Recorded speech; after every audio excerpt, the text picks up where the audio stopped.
There are several differences. Most people, regardless of age, produce a pigment called melanin that protects the skin from damage done by the sun's ultraviolet rays.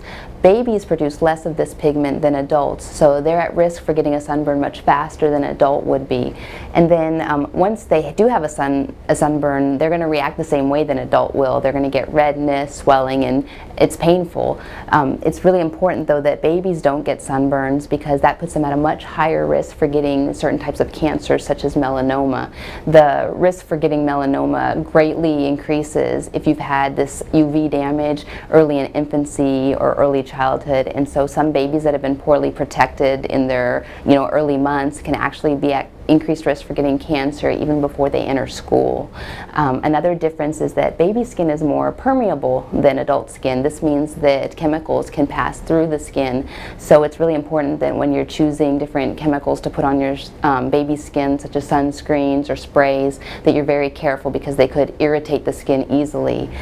Baby skin also doesn't have as many sweat glands as adults, so they're at a higher risk for overheating.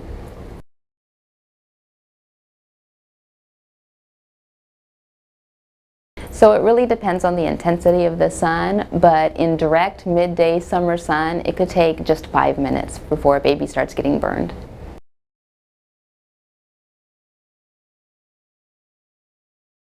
Everyone should try and limit their exposure outdoors between the hours of 10 a.m. and 4 p.m. because these are when the UV rays are really the most intense. After that, infants that are younger than 6 months really should avoid any direct sun exposure. When you're dressing your infant, you should try and pick a wide-brimmed hat to try and shield the face from the sun rays. Seek shade in areas underneath a tree if you're going to be outdoors, or bring along an umbrella, or even use the stroller canopy. Just make sure that the baby's whole body is being covered.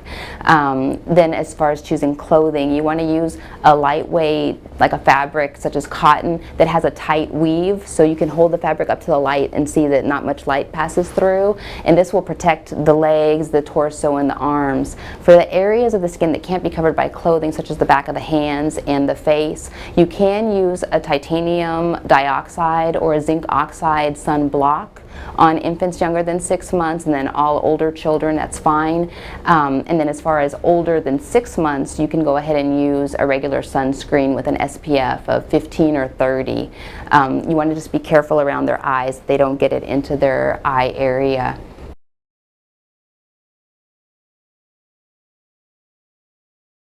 Children need to have eye protection when they're outside as well to prevent vision loss later in life.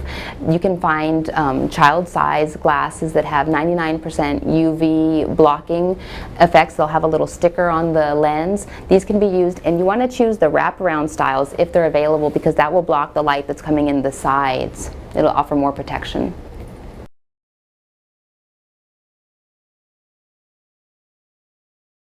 You can actually get sunburned on a cloudy day, and the UV rays actually will reflect off of water, sand, concrete, and even snow. So you could be out skiing and end up with a sunburn. So it's really important to always wear sunblock when you're going outdoors, and remember that you have to reapply your sunscreen every 2 hours. Swimming, sweating, and just the absorption into the skin can wear off the effects of your sunscreen.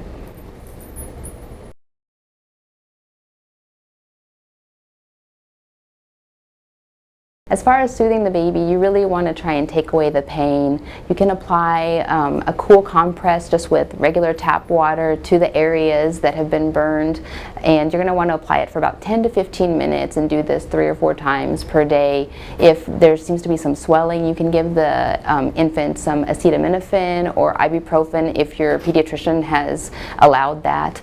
Also, you just need to pay attention to the infant if they're having any more serious signs such as vomiting, they don't seem to be acting normally, or the burn is very extensive. In that case, you need to call your doctor and let them know that you're going into an ER to seek further evaluation. Your baby could be having signs of heat stroke, and this would be a medical emergency.